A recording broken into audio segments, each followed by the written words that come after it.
The need for Project Get Outdoors.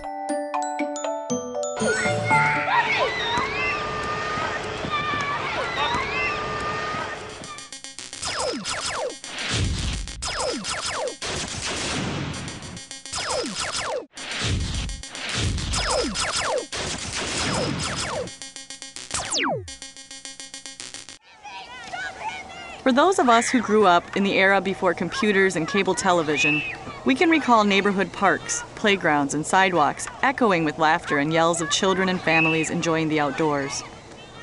Today, parks, playgrounds, and sidewalks are often quiet places. It seems now the child in nature has become an endangered species. In fact, research shows that in a typical week, only 6% of children ages 9 to 13 actually play outside on their own.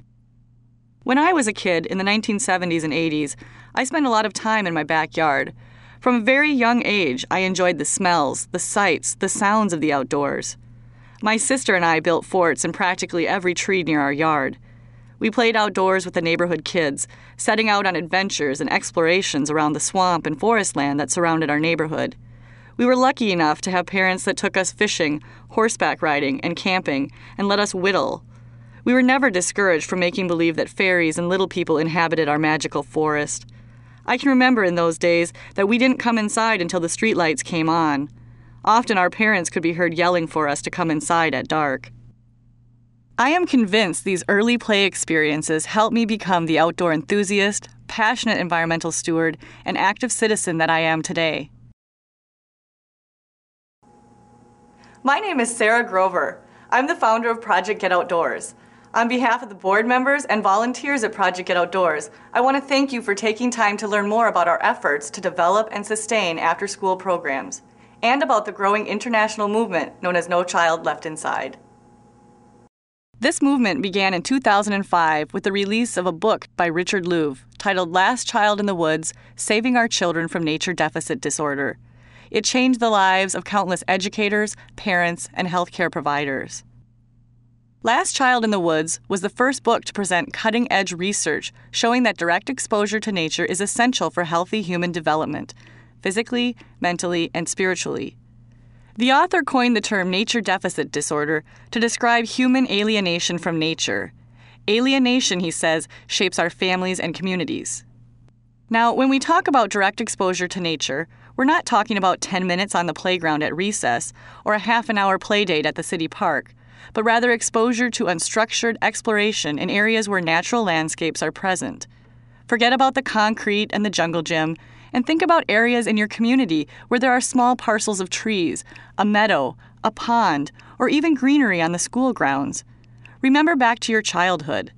What would you have found to do in these bits of nature? Sadly, most children are no longer going outside to play and explore. They aren't getting these kinds of calming, sensory experiences that foster creativity, problem solving, and communication. Our technology, including television, computers, video games, MP3 players, cell phones, and other gadgets, lures children into sedentary indoor lifestyles. Today, the average child spends approximately 8 hours each day in front of the television, computer, or other electronic screen. In his book, Richard Louv mentions a child who doesn't like to play outside because there aren't any electrical outlets there. Another reason children do not spend time outdoors is that they are overscheduled. With the shuttling of children to after-school and extracurricular activities, many families say they don't have time for unstructured outdoor play or exploration. Part of this is because most families don't realize the value of letting children have unstructured downtime in nature. The lack of close, usable green spaces where children can go to find nature also contributes to their lack of contact with the outdoors. But, according to parents and children, the most powerful factor keeping kids indoors is fear.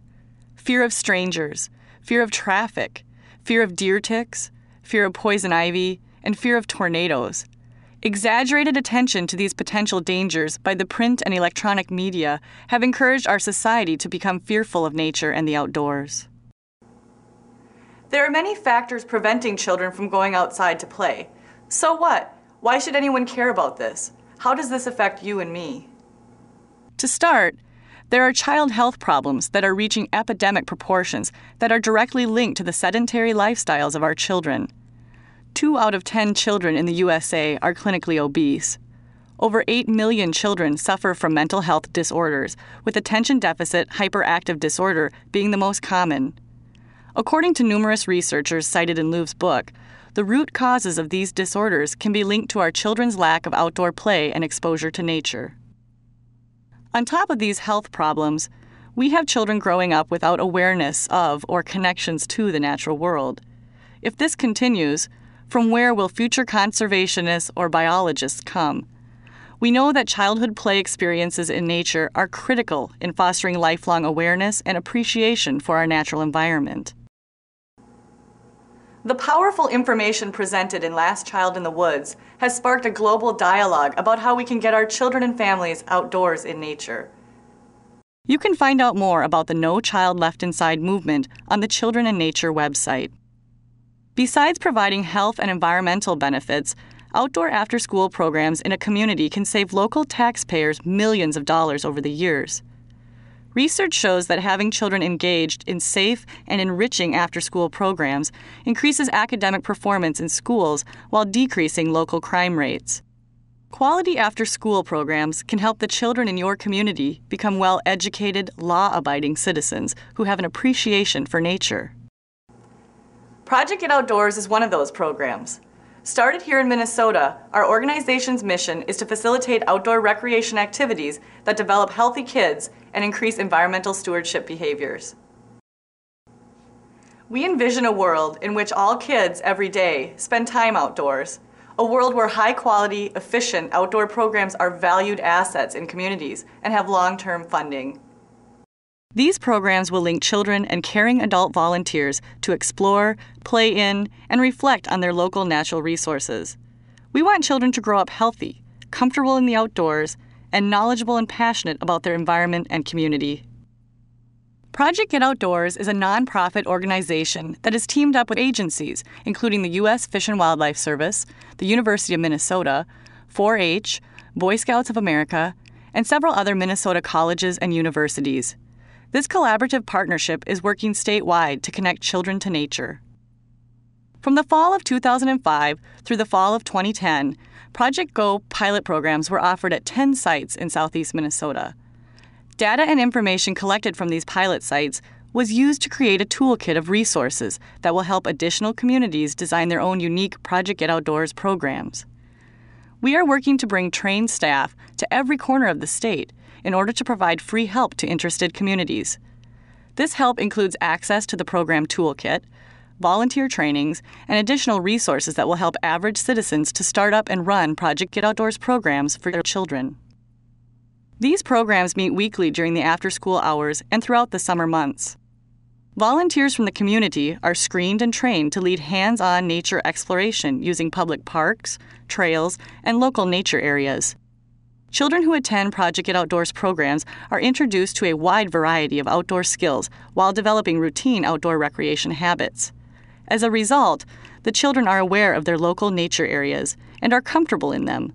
They are also familiar with the seasonal outdoor recreation activities that are available. We invite you to join us in this effort. Working together, we can get our children outside, experiencing the wonderful benefits that only nature can provide. If you decide to bring Project Get Outdoors to your community, we're here to help you each step of the way. Come on, Sarah! Let's go! I'll be right there, kids. It looks like I've got a Project Get Outdoors group ready to do some exploring. I bet the kids in your community would enjoy it too. Thanks for listening.